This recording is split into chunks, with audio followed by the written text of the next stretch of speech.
اللہ میری دوڑ تیری طرف ہے، چاہے میرے کام مخلوق کے راستے سے بنا یا براہ راست بنا، میں ان مخلوق اور میں محتاجوں کی پلٹن کے پیچھے نہیں چلتا۔ بسم اللہ الرحمن الرحیم۔ قال رسول اللہ صلی اللہ علیہ وسلم من فطر صائما کان لہ مثل اجرہم من غیر ان ینقص من اجورہم شیئا۔ حضور صلی اللہ علیہ وسلم نے فرمایا جو آدمی کسی کو روزہ افطار کرائے تو اس کو روزہ دار کے اجر کے بقدر اجر ملے گا، روزہ دار کے ثواب میں بھی کوئی کمی نہیں کی جائے گی۔ مثلا ایک روزے پر کسی کو 10,000 نیکیاں ملی، جو افطار کرائے گا اللہ تعالیٰ اسے بھی اتنی نیکیاں دیں گے۔ عرض کیا گیا یا رسول اللہ ہمارے پاس تو اتنا کھانا نہیں۔ آپ علیہ السلام نے فرمایا ایک کھجور دے دے، دودھ کے اندر پانی ڈال کر لسی بنا دو یا صرف پانی پلا دو۔ اس لیے جہاں روزہ دار افطار کریں وہاں انہیں ٹھنڈا پانی پلا دیں یا لسی پلا دی جائے۔ 1 کلو کھجور لے کر پڑوسیوں میں تقسیم کی، دوسرے روزے داروں میں بھی تقسیم کر دیں۔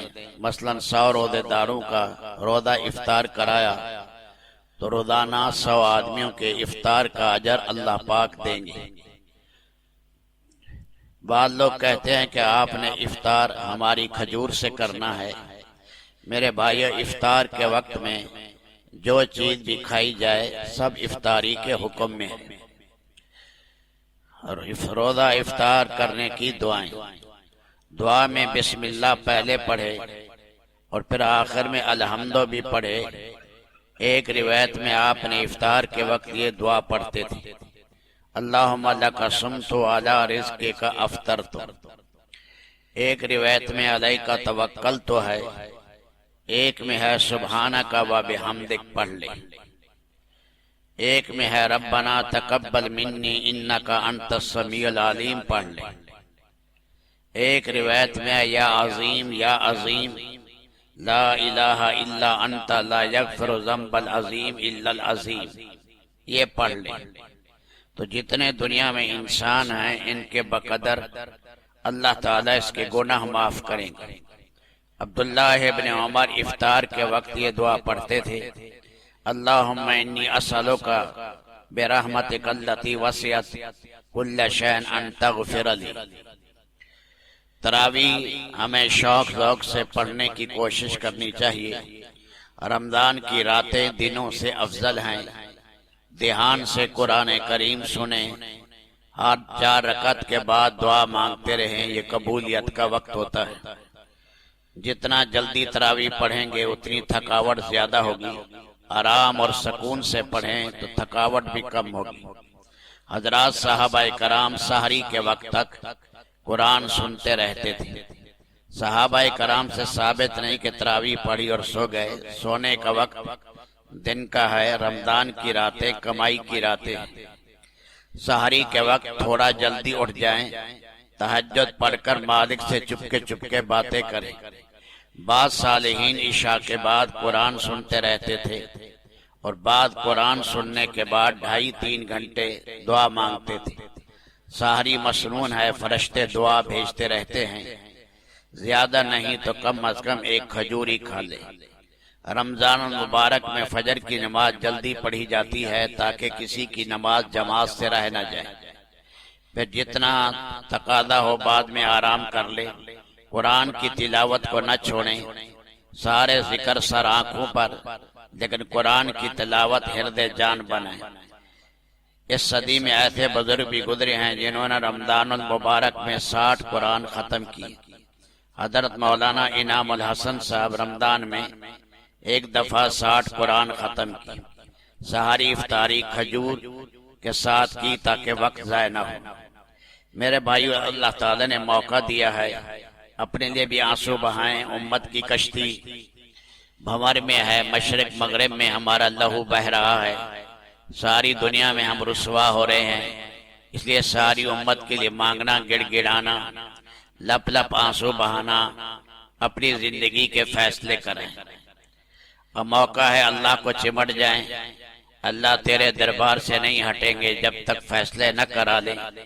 اپنے لیے بھی فیصلے کرائیں اور حضور صلی اللہ علیہ وسلم کی ساری امت کے لیے فیصلے کریں، ایسے کہ ہماری آنکھیں بہہ پڑیں، ہمارے دانت بجنے لگے، رقت قلبی آ جائے، ہمارے دامن تر ہو جائے۔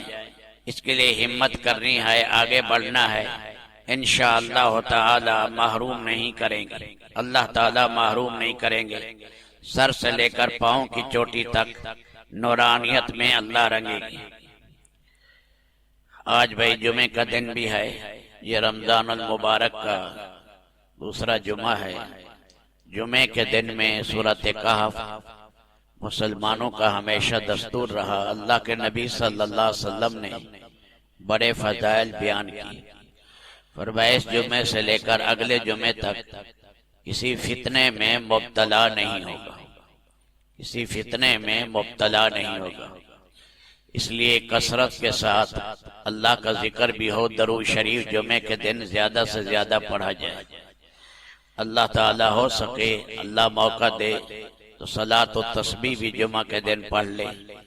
رمضان بھی ہے، جمعہ بھی ہے، صلاۃ و تسبیح ہے، یہ اجر اللہ کتنا بڑھا دیں گے۔ اللہ پاک ہر لمحہ قیمتی بنانے کی توفیق عطا کرے۔ اللہم صلی علی سیدنا محمد وعلی آل سیدنا محمد وبارک وسلم۔ ربنا آتنا فی الدنیا حسنہ وفی الآخرۃ حسنہ وقنا عذاب النار۔ اللہم احسن عاقبتنا فی الامور کلہا واجرنا من خزی الدنیا وعذاب الآخرہ۔ اللہم لا مانع لما آتیت ولا معطی لما منعت ولا ينفع ذا الجد منک الجد۔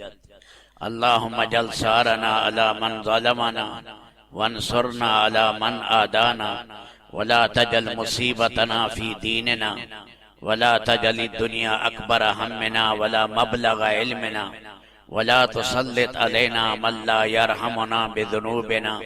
اللہم ول علینا خیارنا ولا تول علینا شرارنا۔ وصلی اللہ تعالی علی خیر خلقہ محمد وآلہ وصحبہ۔ اللہ میری دوڑ تیری طرف ہے، چاہے میرے کام مخلوق کے راستے سے بنا یا براہ راست بنا، میں ان مخلوق اور میں محتاجوں کی پلٹن کے پیچھے نہیں چلتا۔